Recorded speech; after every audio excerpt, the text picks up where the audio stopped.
En Rhône-Alpes, une filière de recyclage des déchets de plâtre est aujourd'hui bien en place. Découvrons cette filière, modèle d'économie circulaire. Le parcours débute dans une entreprise de peinture, plâtrerie, isolation, qui trie tous ces déchets, y compris de plâtre.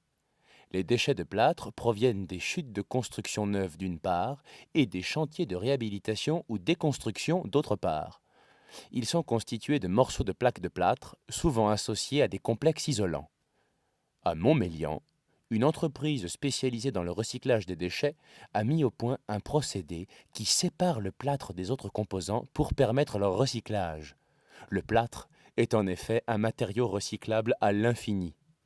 Les déchets provenant d'entreprises, de plateformes de tri ou directement de chantiers arrivent sur le site par camion. Ils entrent ensuite sur la chaîne de tri, où les déchets autres que le plâtre sont retirés. Un processus innovant permet ensuite de séparer le plâtre du carton et des isolants. Un contrôle strict du taux d'amiante est effectué afin d'éviter tout risque de contamination.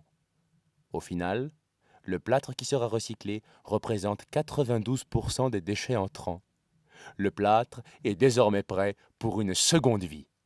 Il est ensuite acheminé par camion à une usine de fabrication de plaques de plâtre située à une vingtaine de kilomètres, à Chambéry. Dans cette usine, on utilise deux matières premières, du gypse issu des carrières et du gypse issu du traitement des déchets de plâtre. Ces deux sources sont mélangées et homogénéisées. Dans la plâtrière, ce mélange est broyé et cuit à 160 degrés. Le plâtre est ensuite coulé entre deux feuilles de carton collé. Pendant les 300 mètres de chaîne, le plâtre se solidifie progressivement. Les plaques sont ensuite découpées et passent enfin dans un sécheur avant d'être conditionnées.